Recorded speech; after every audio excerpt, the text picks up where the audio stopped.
Welcome to your storytelling. Enjoy the stories, and don't forget to subscribe. I used to believe my life was perfect. A loving husband, a wonderful son, a beautiful home. We had it all. At least, that's what I told myself. I never questioned the late nights, the business trips, the way my husband's phone was always face down. I never doubted him because, after 20 years together, why would I? But one night, everything changed. I was reaching for my phone when his vibrated on the nightstand. It was instinct. I glanced at the screen. Just a simple message. 4 words. I miss you, baby. My heart stopped. My breath hitched. My hands shook as I stared at the glowing screen, my mind scrambling for explanations. Maybe it was a mistake, a wrong number, some stupid prank. But my gut knew better. Something inside me shattered in that moment, like glass breaking under pressure.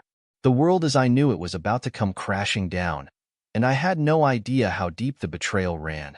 I told myself not to jump to conclusions. Maybe there was an explanation. Maybe I was overreacting. But doubt was like a poison spreading through my veins.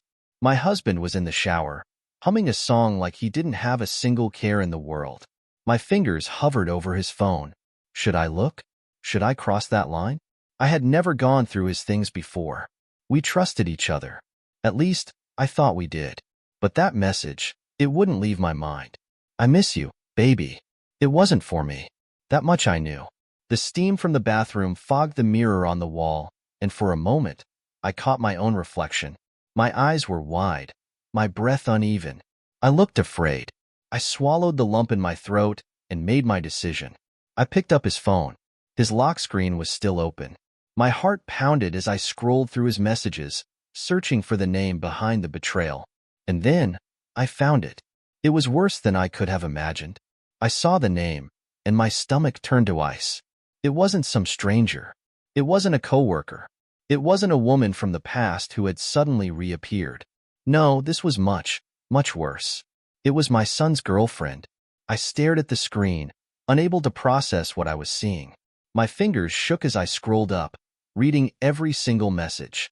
I miss you, baby. Last night was amazing. I can't wait to see you again. My body felt like it wasn't mine, like I was watching a scene from a movie, like this wasn't real. But it was. My husband was having an affair, not just with a younger woman, but with the girl who was supposed to be in love with our son. How long had this been going on? How could I have been so blind? The bathroom door opened, and my husband stepped out, running a towel through his hair, smiling at me like nothing had changed. I dropped the phone onto the bed, my heart slamming against my ribs. I knew then, this wasn't something I could ignore. I forced myself to breathe. I couldn't fall apart. Not yet. I needed to know everything. How long had this been happening? How deep did the lies go? I needed proof. That night, I watched him closely. Every movement, every glance at his phone, every excuse to step out of the room.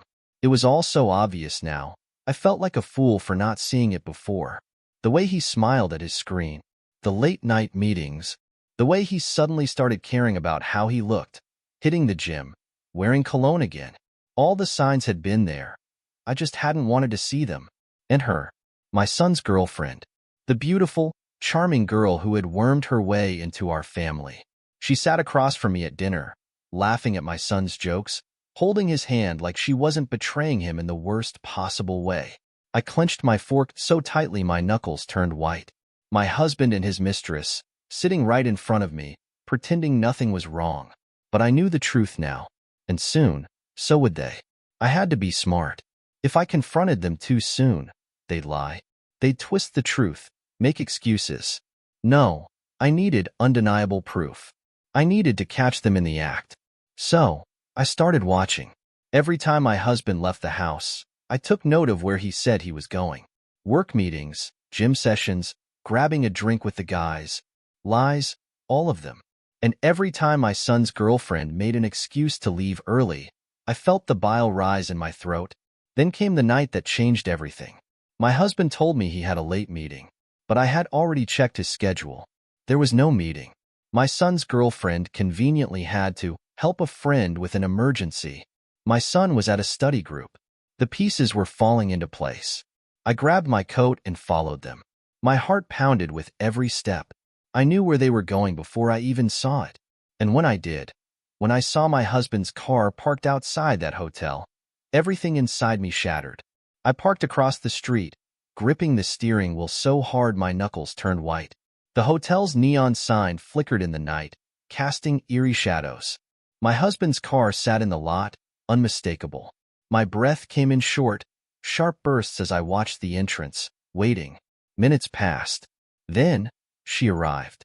My son's girlfriend. She stepped out of a taxi, her long hair flowing over her shoulders, her dress too elegant for a casual night out. She wasn't meeting a friend. She wasn't running errands. She was walking straight into that hotel. I wanted to storm in, grab her by the arm, scream at my husband in front of everyone. But I held back. I needed proof. If I confronted them now, they'd deny everything. No, I had to be patient. I reached for my phone, my fingers trembling as I opened the camera. I snapped photos. Her walking inside. The room number she asked for at the front desk. The elevator doors closing behind her. Proof. Hard, undeniable proof. And when the moment was right, I would destroy them both. I sat in my car for what felt like hours, staring at the hotel's glowing windows.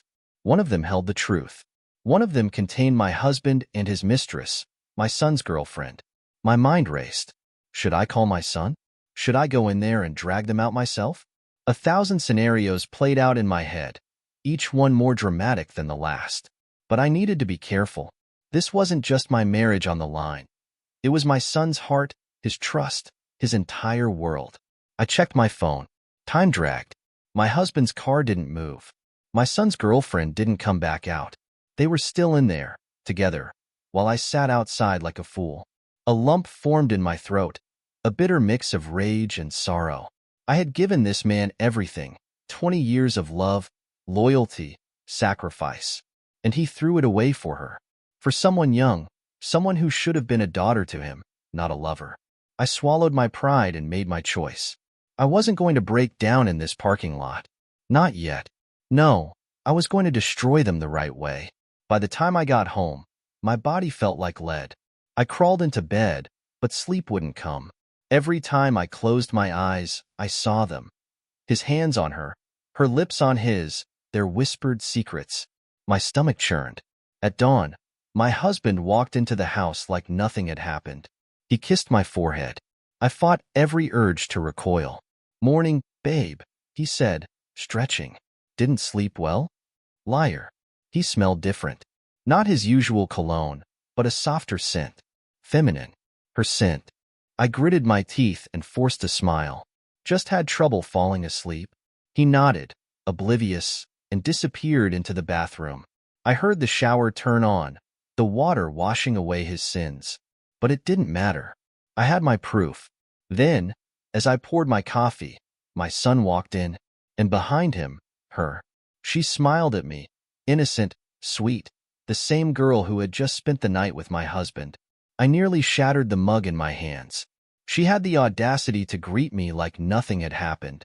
"Morning, Mrs. Carter," she chirped, pouring herself a glass of orange juice, like she hadn't just been wrapped around my husband hours ago.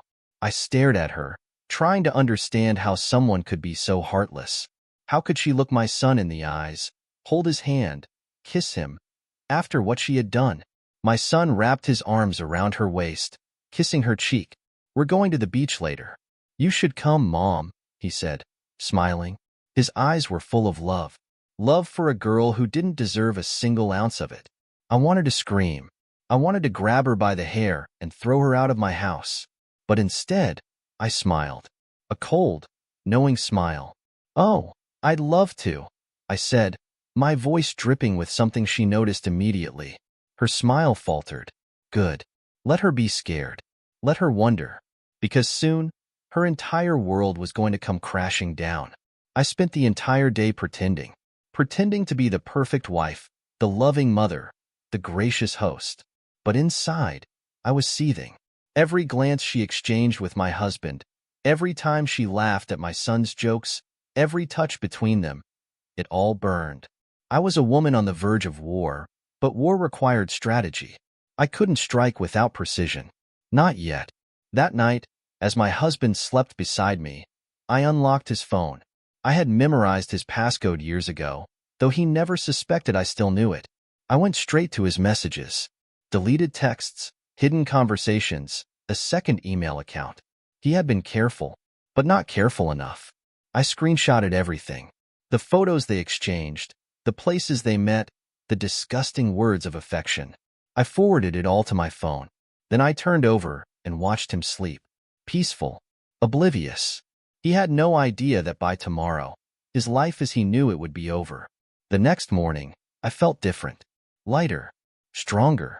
I had the power now, and I intended to use it. I watched my husband sip his coffee, scrolling through his phone like a man with no worries.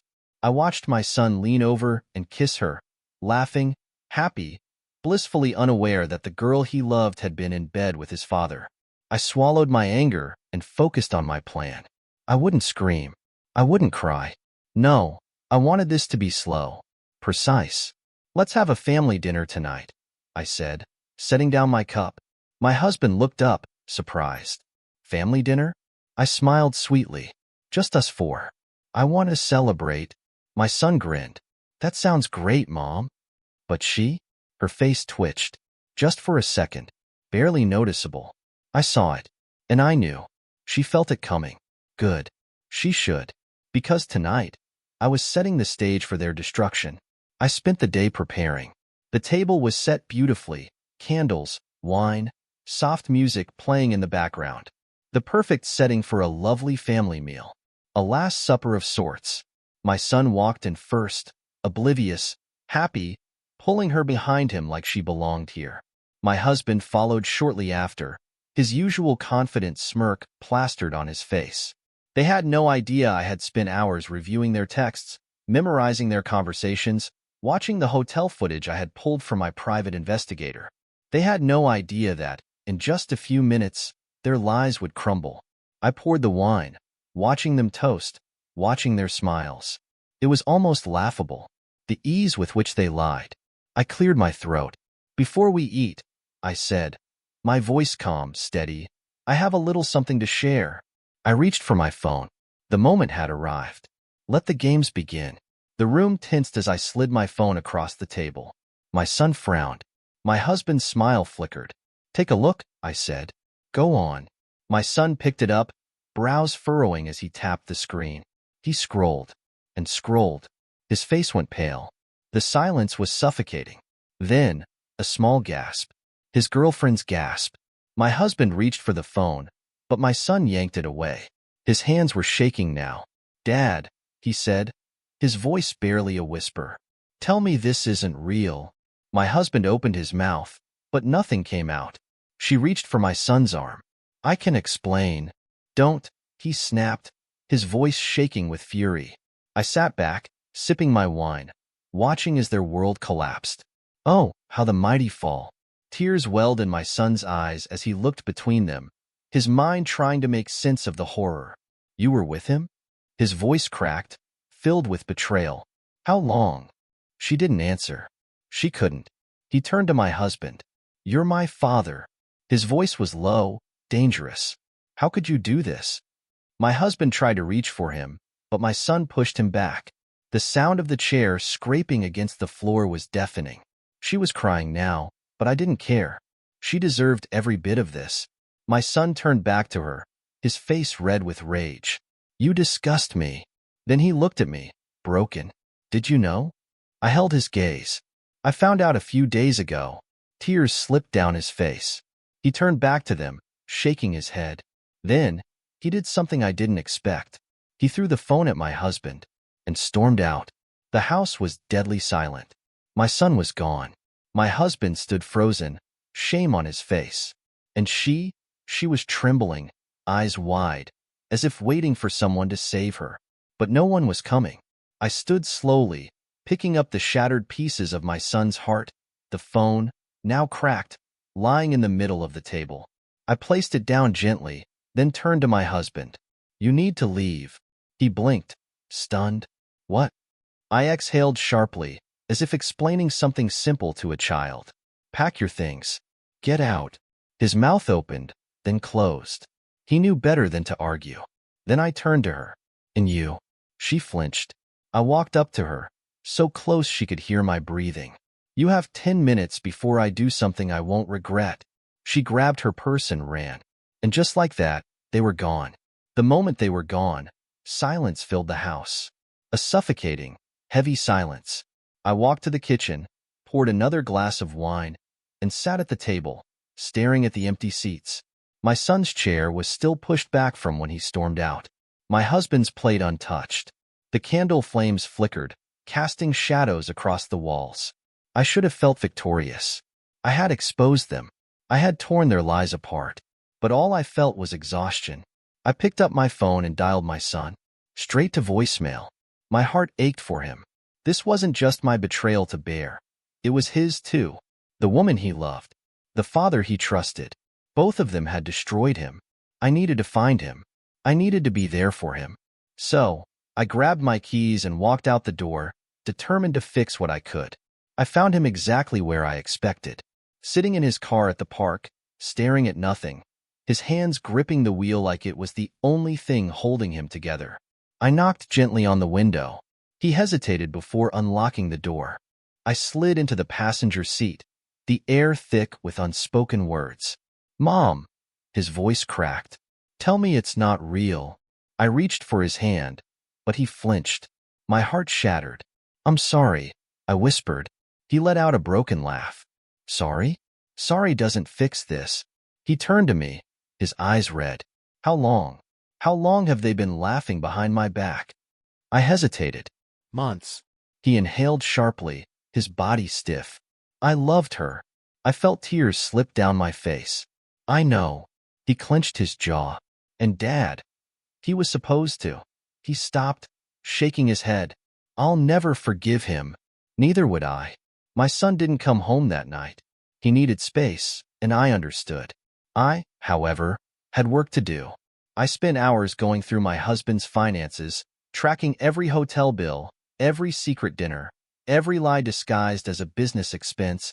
He had been sloppy. He had assumed I'd never look. I found the apartment. A second home, paid for in cash, hidden under a different name. So, I did what any scorned wife would do. I packed my husband's clothes, his watches, his expensive colognes, everything he valued, and drove straight to that address. It was time to return his belongings, whether he liked it or not. The apartment was exactly what I expected. Minimalistic, stylish, designed for passion, not a home. I let myself in. I had taken his spare key before leaving. Let him wonder how. I walked through the place, my heels clicking against the expensive floors. His shirts were draped over furniture. Her perfume lingered in the air. Disgusting. I opened my suitcase and started unpacking. His shirts into the oven. His shoes in the toilet. His colognes down the drain. I smashed his favorite watch against the countertop, relishing the crack of glass. Then, I left a little note on the bed, right where they had once betrayed me. "Enjoy your new home. Alone. I turned off the lights, locked the door behind me, and walked away without a second glance. The moment I got home, my phone rang. His name flashed on the screen. I let it ring. Then, a text. "What did you do?" I smiled. "I gave you what you wanted. A fresh start." "You're welcome." Another call. This time, I answered. His voice was frantic. "You went to the apartment?" I leaned against the counter.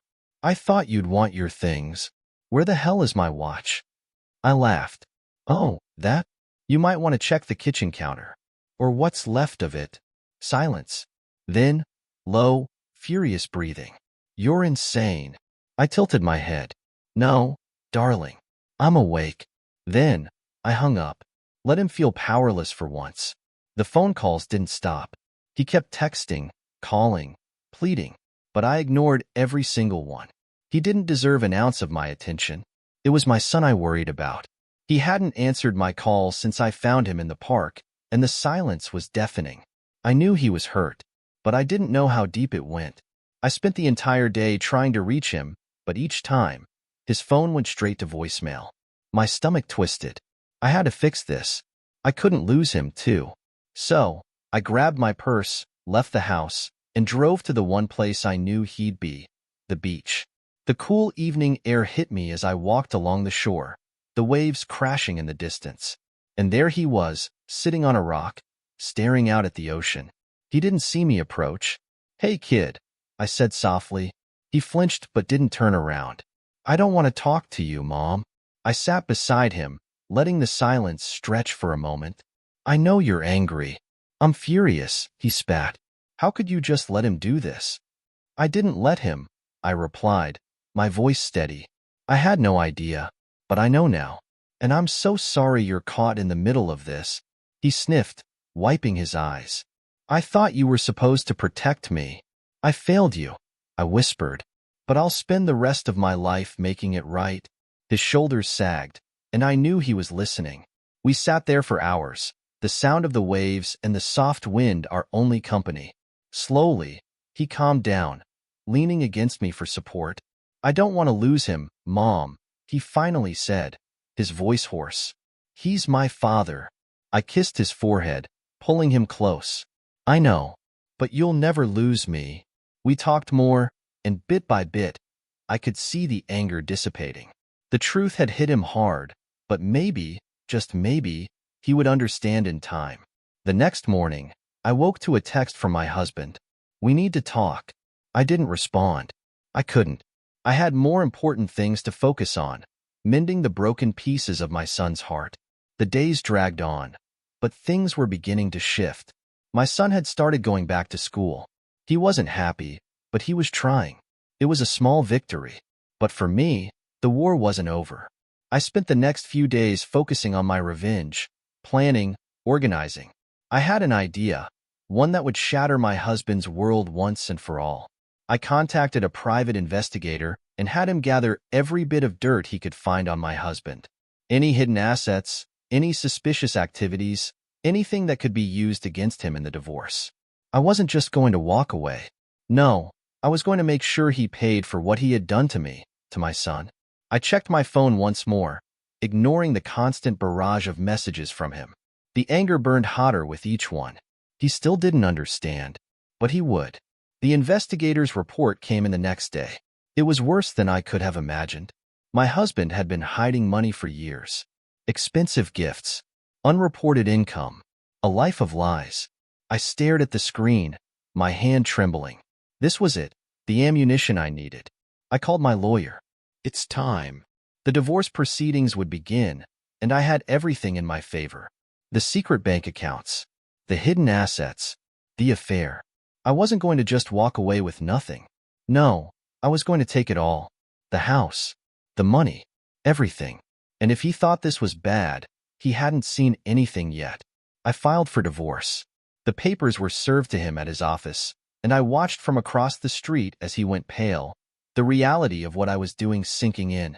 The next call came from his lawyer. "You're asking for too much," he said, his voice sharp. "This will drag on for years." "I'm not asking for anything," I said coldly. "I'm taking what's mine." I hung up, feeling a strange sense of calm wash over me. The war had begun, and I was no longer afraid.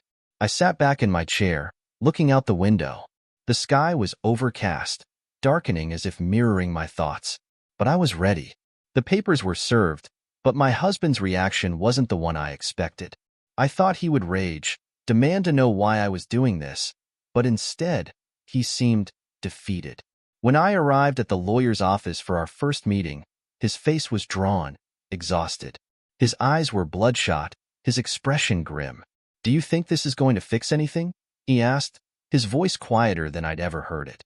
I didn't respond immediately. Part of me wanted to relish the sight of him broken, but I knew this wasn't about him anymore. "It's not about fixing anything," I finally said. "It's about facing the consequences of your actions." He clenched his fists, his jaw working. "You have no idea what you're doing. You're going to ruin us."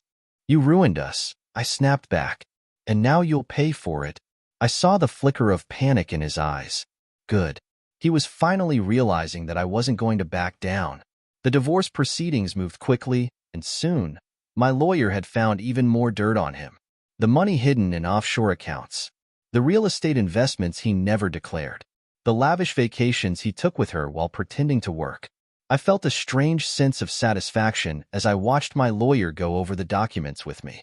Each new piece of information added weight to my case. Every lie he had told me, every secret he had hidden, would now be used to strip him of everything. My lawyer was confident. You're going to get everything you want, and more. But I wasn't just in this for the material things. I wanted him to feel the weight of his betrayal, the weight of what he had done to me and our son. I wasn't going to walk away empty-handed. But it wasn't just about the money. It was about making him pay. One evening, as I was sitting in the living room, going through the documents again, I received a call from my son. I hadn't heard from him much lately, and his voice on the other end was distant, cold. "Mom, we need to talk." The words sent a chill down my spine. I met him at his favorite coffee shop, the one where we used to spend hours talking about anything and everything. But this time, the mood was different. There was no joy in his eyes. "Mom, I can't stand being around him. He trailed off, staring at his hands. How do I look at him after what he's done? I reached across the table, taking his hand in mine. "You don't have to, sweetheart. You don't owe him anything." He shook his head. "But he's still my father. How do I just forget that?" "You don't forget," I said softly, "but you learn to live without the lies. You're stronger than you know." His eyes welled up with tears. "I don't know if I can do this." "You can," I whispered. "We'll get through it. Together." The house felt emptier than ever. My son was distant, withdrawn, and though he spent time with me, I could tell he was still processing the weight of everything. The weight of knowing that the man he had called father had been living a double life. I couldn't fix his pain, and that hurt more than anything else. But as the days passed, I found myself sinking into a dark, quiet place. The satisfaction I thought I would feel from the divorce proceedings wasn't there. Instead, it felt like a hollow victory. The more I won, the more I lost. I threw myself into work, kept busy with the lawyer, but at night, the silence in the house was deafening. I knew that I would never be able to forget what had happened, what they had done, but I was determined to heal, for my son, for myself. I wasn't going to let this define me. I just needed to find a way forward. One afternoon, as I was sorting through the last of the divorce paperwork, I received a message from my husband. His text was simple, but the words stung. "I'm sorry. I know I've messed up. Can we talk?" I stared at the screen, my fingers hovering over the reply button. Part of me wanted to give him the closure he was begging for, to hear him grovel, to hear him admit that he had ruined everything. But another part of me knew better. I wasn't his therapist. I wasn't his emotional punching bag. I didn't need him to apologize for me to move on. So, I typed my response, my fingers steady as I hit send. "It's too late for apologies. I'm done." I hit send and immediately felt a sense of freedom. He no longer had a hold on me. And for the first time in a long time, I felt like I was reclaiming control of my life. The days after I sent that final text were eerily quiet. My husband stopped calling, stopped texting, stopped pleading. The silence was both a relief and a terrifying reminder of the brokenness between us. But I felt an odd sense of peace settle over me. I had made my choice, and it was final. I was done. At first, I thought about reaching out to my son, but he was still distant. The weight of everything was heavy on his shoulders, and I could see it in his eyes. He was torn between his love for his father and the betrayal that had shattered their relationship. I decided to give him space. I'd be there when he was ready to talk. But it wasn't easy. Each day, I found myself battling with a storm of emotions. Anger, sadness, relief, fear, all swirling together. And then there were the nights. Alone in our bed, the space beside me empty. It felt suffocating, a reminder of what had been lost. I closed my eyes and wondered if I would ever truly feel whole again. A week passed before my son reached out. His text was simple. "Can we talk?" I didn't hesitate. I called him immediately, my heart racing as I waited for him to answer. When he picked up, his voice was soft. "Mom, I don't know what to do." I swallowed hard, trying to steady my own emotions. "You don't have to do anything, sweetheart. You don't owe him anything." "I feel like I should be angry," he said, "but I just feel numb. Like none of this is real." I understood exactly how he felt. It's real. It's happening. But you don't have to carry that anger. You can let it go if you wanna. I don't know if I can, he whispered. You can, I assured him. And I'll be right here, no matter what you need. The divorce was progressing. The papers were filed, the assets divided, and soon, the final settlement would be reached. My husband's attempts to drag things out had only delayed the inevitable. But even as the legal battles raged on, I felt like I was losing more than just a marriage. I was losing the family I had once believed in. I spent long hours going over the documents, but each time I saw his name, his signature, on a paper, it felt like a betrayal. His lies were written in every line, his deceit echoing in the fine print. And yet, I couldn't escape the nagging feeling that maybe this wasn't enough. Maybe no amount of money, no settlement, would make the pain go away. It was like a piece of me was missing, lost forever in the wake of his betrayal. As the divorce neared its final stages, I began to feel a shift in my heart. There was no more room for guilt, no more room for regret. I realized that all the anger I had held onto had only chained me to the past. If I wanted to move forward, I had to let go. And so, I made a decision. I was going to forgive him, not for him, not because he deserved it, but because I needed to free myself. It wasn't an easy decision. The betrayal was still raw, still fresh. But the longer I held onto the anger, the more it poisoned my soul. I knew I would never forget what he had done, but forgiveness was something I had to do, for me, for my son, for our future. The day of the final hearing arrived. I sat in the cold, sterile courtroom, waiting for the judge to make the decision. My lawyer sat beside me, but my mind was elsewhere. I thought of all the nights I had spent crying, all the mornings I had woken up with the ache of betrayal still fresh. I thought of my son, torn between the man who had raised him and the man who had destroyed his trust. And I thought of my husband, sitting across the room, his eyes avoiding mine. He looked like a shadow of the man I had once loved, but in that moment, I didn't feel pity. I felt nothing. When the judge finally ruled, it was swift. The divorce was final, and the settlement was exactly what I had hoped for. But it wasn't the victory I had imagined. There was no satisfaction, no sense of triumph. Only the quiet, lingering emptiness of a life forever changed. I stood up, feeling the weight of it all, but something inside me had shifted. I wasn't broken anymore. I wasn't the woman who had been betrayed. I was someone new, stronger, more resilient. It was over. The court ruling had passed, and though I had won everything, custody of the house, the bank accounts, the assets, I still couldn't shake the feeling of loss. The victory should have felt sweet, but instead, it was like an empty space in my chest. I was free, yes, but I was also alone. My son had been more distant after the hearing. He spent more time with his friends, his father's absence becoming the new normal. I understood his need for distance, but I still yearned for the closeness we once shared. I knew this wasn't just about the divorce. It was about healing the wounds we both carried. We were both broken, both trying to rebuild what had been shattered. One evening, I sat in the quiet of the house, staring at the empty chair where my husband used to sit. The realization hit me then. This wasn't just the end of my marriage. It was the end of a life I had thought I knew. And yet, in this emptiness, I felt a glimmer of something else. Hope. A few weeks passed, and I decided it was time to truly move forward. I started making changes to the house, redecorating, repainting the walls, turning it into a place that no longer felt like his. I wanted to strip away the remnants of a past that no longer served me, a past that had been filled with lies. I also began focusing more on myself. I started going to therapy, working through the pain and betrayal I had endured. Slowly but surely, the layers of hurt began to peel away. But there was still a void in my heart, a need to feel whole again. I knew that part of me would always carry the scars of what had happened, but it didn't mean I had to be defined by them. I wanted to feel alive again, to feel me again. I began taking long walks in the evenings, rediscovering the simple joys of life, something I hadn't done in years. One afternoon, my son came home with a serious look on his face. I could tell something was weighing on him, but he hesitated before speaking.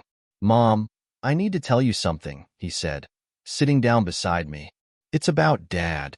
I braced myself, unsure of what he was going to say. Part of me wanted to shield him, protect him from any more pain, but I knew that wouldn't help. He needed the truth, just like I did. "What is it?" I asked gently. He took a deep breath, his hands trembling. I saw him. With her. My heart stopped. My breath caught in my throat. "With who?" "Her," he repeated, his voice barely above a whisper. "The woman. His girlfriend." I saw them together. I swallowed hard, trying to keep my emotions in check.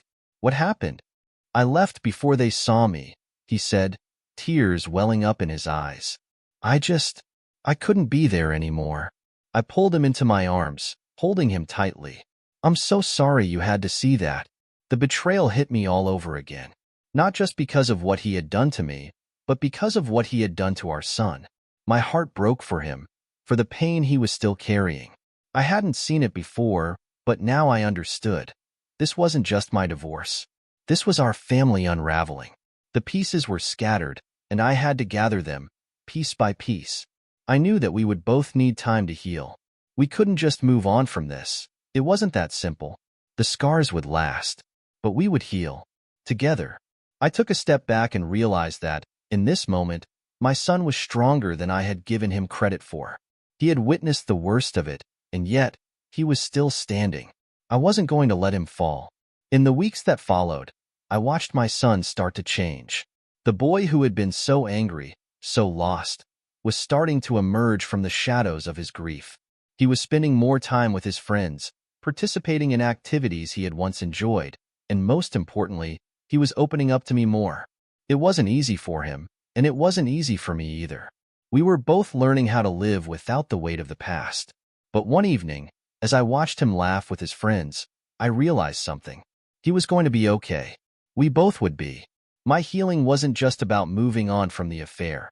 It was about giving myself permission to live again, to trust again, and to build a future that was free from the pain and lies of the past. I didn't know exactly what that future would look like, but for the first time in a long time, I felt hopeful. It had been months since the divorce, and things were starting to feel different. There was still the occasional moment of grief, the fleeting sadness that would hit when I saw something that reminded me of him, but the heaviness was gone. My son was doing well. He was thriving, slowly but surely finding his footing again. The days of hiding his pain were over. He was coming into his own, more confident and more self-assured. I started to realize that this wasn't just about surviving anymore. It was about rebuilding. I was learning to find joy in the little things again. A quiet evening with a book. A warm cup of tea with my son. I knew there would be tough days ahead, but I was no longer living in the shadow of my past. I was embracing the woman I had become, a woman who had survived, who had fought for herself and for her son, and that felt like a victory in itself. A few months after the divorce was finalized, I took a step I hadn't anticipated. I began dating again. At first, it was just a casual thought. I wasn't ready to jump into another relationship, but I couldn't deny the pull of wanting connection again. The loneliness that had shadowed me for so long was starting to feel unbearable. So, I made the decision to meet new people. I started attending social events, joining clubs, and even signed up for a cooking class, something I had always wanted to do but never had the time for. The first few dates were awkward. I wasn't looking for anything serious, just a chance to feel the spark of excitement again. The thrill of meeting someone new, of laughing, of connecting. But with every date, I realized something. I wasn't doing it for them. I was doing it for me. One evening, while sitting across from a man I had just met for coffee, I couldn't help but notice how far I had come. I wasn't the broken woman who had cried herself to sleep every night after the affair had been revealed. I was me again, stronger, wiser. The conversation flowed easily. We talked about our interests, our careers, our lives. But there was something else in the air, an undercurrent of mutual understanding. He didn't know my story, but I could see it in his eyes. He respected me. For the first time in a long time, I felt seen, truly seen, for who I was now, not for who I had been in my past life. I wasn't looking for love right now, but I was open to the possibility, and that was enough. As I navigated the newness of dating, something unexpected happened. My ex-husband reached out. Again. This time, it wasn't a text or an email. It was a phone call. I hesitated, my finger hovering over the screen, unsure if I wanted to pick up. But I did. "Hello?" I answered, my voice steady despite the way my heart raced. I just wanted to say, I've been thinking a lot about everything," he started. "About the mistakes I made." And about the person I became. I didn't interrupt him. I let him speak. "I'm sorry," he said finally, the words falling heavily between us. "I don't expect forgiveness, but I need you to know that I regret what I did. Every day. I ruined everything." I felt the anger rise within me, but I held it back. This wasn't about him. It wasn't about me taking the blame for his mistakes. "I'm glad you're sorry," I said, my voice calm. "But I don't need an apology to move on. We've both moved on, and that's enough for me." There was silence on the other end. "I understand," he whispered, and with that, I hung up. I hadn't realized how much I needed that closure until it came. When I hung up the phone, a weight lifted from my chest. It wasn't that his apology fixed anything. It didn't. But it marked the final chapter in our story. It was over. I didn't have to carry the bitterness anymore. I didn't need to keep holding on to the past. I had done everything I needed to do. Now, it was time to move forward completely. My son had taken another step toward healing, and I was finally beginning to feel like I had the strength to move beyond this chapter of my life. The road ahead wasn't going to be easy, but it was mine to walk, and I would walk it with grace, with resilience, and with hope. Months had passed since that conversation with my ex-husband. Life had a new rhythm now. There were still challenges. Some days were easier than others, but I was learning to embrace the ups and downs. My son had started therapy. It was a step I had hoped for, but when it actually happened, it made everything feel a little more real. He was processing things in his own way, trying to rebuild the trust that had been shattered not just in his father, but in the whole concept of family. We talked more openly now. He still had moments of doubt, moments of anger, but we navigated them together. I reminded him constantly that we were in this together, that nothing could tear us apart. I wasn't sure what the future held, but it was becoming clear that whatever happened, we would be okay. The first time I spent a night away from home after the divorce was harder than I expected. I had joined a weekend retreat for women looking to reconnect with themselves, and as I packed my bags, I felt a knot form in my stomach. What was I doing? Was I really ready to leave everything behind, even if only for a few days? But the moment I arrived and started meeting other women, each of us carrying our own stories, our own pain, I began to understand. We were all in the same boat, trying to heal, trying to rebuild. The retreat was full of laughter and tears, shared experiences, and silent moments of reflection. For the first time in a long time, I felt connected, not to a past that had been broken, but to a future I was starting to believe in. When I returned home, I felt stronger. I had taken a step toward reclaiming my life. The realization hit me one evening as I sat quietly in my living room, looking out the window. I was starting to find peace, not just with the past, but with the present. There were still moments of sadness, times when I felt the absence of what had once been, but they were fewer now. The pain was fading, and in its place was a sense of freedom. I had begun volunteering at a local charity, helping women who had been through similar experiences. I hadn't anticipated how healing it would be to listen to their stories, to offer a shoulder for them to lean on. But it was. I wasn't just surviving anymore. I was thriving. I had a purpose beyond my own healing, and that felt good.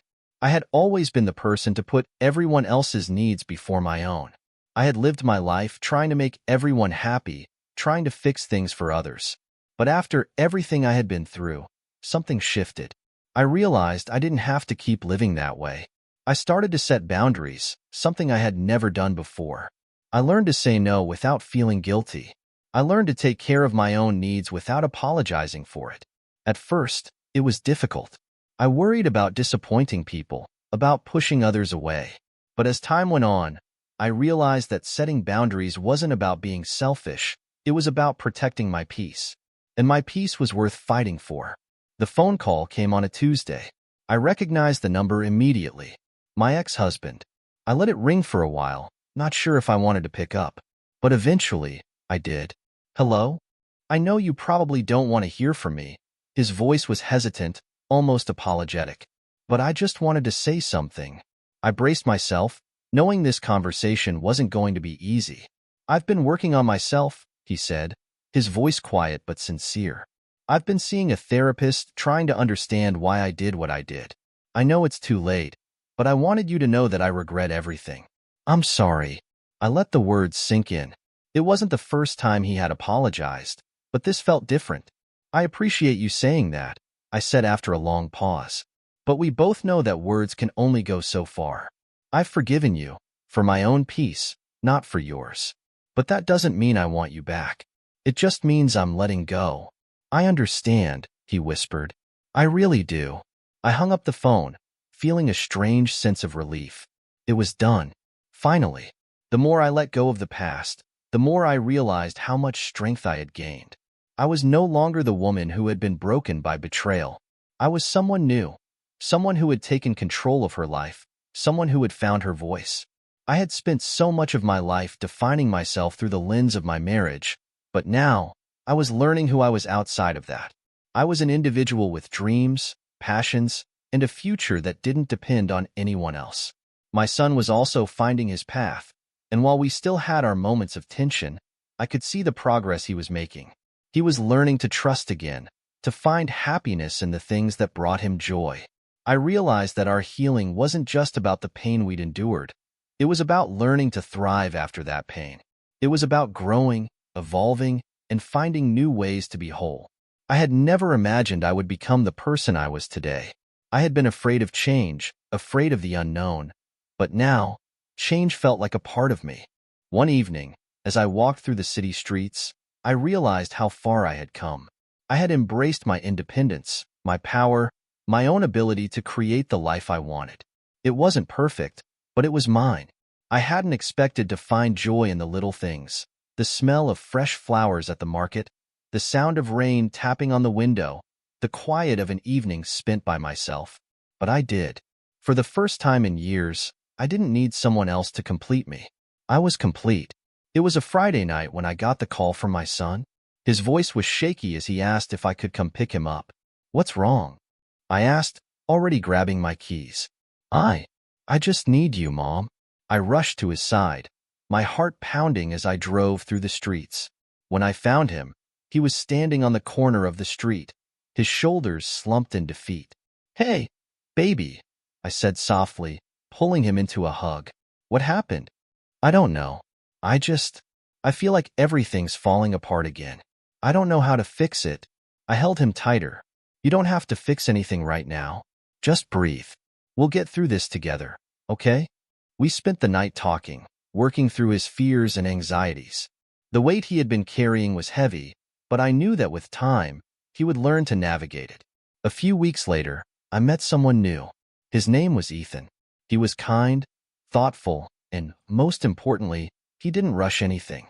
He respected my need for space and time. At first, I wasn't sure what to make of him. I was still recovering from everything, still unsure about trusting someone again. But as we spent more time together, I realized that maybe, just maybe, I was ready to let someone in. It wasn't the same as before. I wasn't looking for someone to complete me. I wasn't desperate for validation. I just wanted someone who could walk beside me, someone who understood the importance of boundaries and respect. For the first time in a long time, I felt like I had the possibility of something real. But it wasn't a rush. It was a slow, steady progression towards something new. As the months passed, I started to feel like I had everything in place. My relationship with my son had grown stronger than I ever imagined. We were a team now, working through life's challenges together. I still had moments of doubt, of fear about the future, but I no longer let them control me. I had learned that it was okay to be uncertain, to take things one step at a time. My connection with Ethan deepened, but even more so, my connection with myself did. I was learning to trust my intuition, to honor my own needs. It was funny in a way. The life I had once imagined for myself had been turned upside down, but in doing so, it had opened up a world of possibilities I never could have seen coming.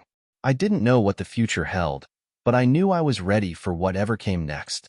The morning sunlight streamed through the curtains as I sat at the kitchen table, sipping my coffee. My son had left for a weekend trip with his friends, and for the first time in a long while, I found myself alone with my thoughts. It wasn't the loneliness I had once feared. It was a peaceful solitude, a time to reflect. I'd come so far, and yet, I felt as if I was only just beginning to understand who I truly was. Ethan had been patient with me, understanding that healing took time. He never rushed me. He never pushed. But I could see in his eyes that he was waiting for me to make my move, to let down the walls I had built around my heart. And maybe, just maybe, I was ready. The next week, Ethan and I spent the day at a nearby park. We walked together, talking about everything and nothing, enjoying each other's company without any expectations. I realized that this was exactly what I needed. Not a fairy tale romance, not a grand gesture, but a simple, genuine connection. That evening, as we sat on the park bench, I turned to him. Ethan, I think I'm ready. For whatever this is. I don't have all the answers, but I'm ready to try. He smiled, his eyes soft. I'm glad to hear that. And in that moment, I knew. It wasn't about fixing the past or erasing the pain. It was about moving forward. About finding peace with who I was and allowing someone else to walk beside me in this new chapter of my life. My son returned from his trip with a newfound sense of confidence. He had spent time with his friends, laughed, and shared moments of vulnerability. It was clear that he was healing too. As we sat down for dinner, he looked at me with a smile I hadn't seen in years. Mom, I think I'm going to start looking for a part-time job. I want to do something for myself, you know? I nodded, proud of the man he was becoming. That sounds like a great idea. Whatever makes you happy. For the first time, I realized that we both were finding our way. We weren't just surviving anymore. We were living. As the weeks passed, my relationship with Ethan deepened. We began to talk about the future, what we both wanted, where we saw ourselves in the years to come. It wasn't an easy conversation. There were still fears, still doubts, but there was also hope. I had learned that love wasn't something to rush into. It was something to nurture, something to grow. And with Ethan, I felt safe. I felt seen. But I wasn't the same woman who had once been blindsided by betrayal. I was stronger now, more aware of what I wanted, more focused on my own happiness. And with every day that passed, I realized that happiness wasn't about the relationship I was in. It was about the relationship I had with myself. It had been 2 years since the divorce. 2 years since everything had come crashing down. And yet, I stood here, stronger, wiser, more alive than I had ever been. I had learned to forgive, not for anyone else's sake, but for my own. I had learned to set boundaries, to protect my peace, and to walk away from anything that didn't serve me. I had learned to love myself again. My son was on the path to healing, and I was right beside him, supporting him every step of the way. And with Ethan, I was starting a new chapter, one built on mutual respect, trust, and patience. The road hadn't been easy, but it had led me here, to a place where I knew I was enough. I didn't know what the future held, but I knew I was ready for it, ready to face whatever came my way with strength, with grace, and with love. And that was enough.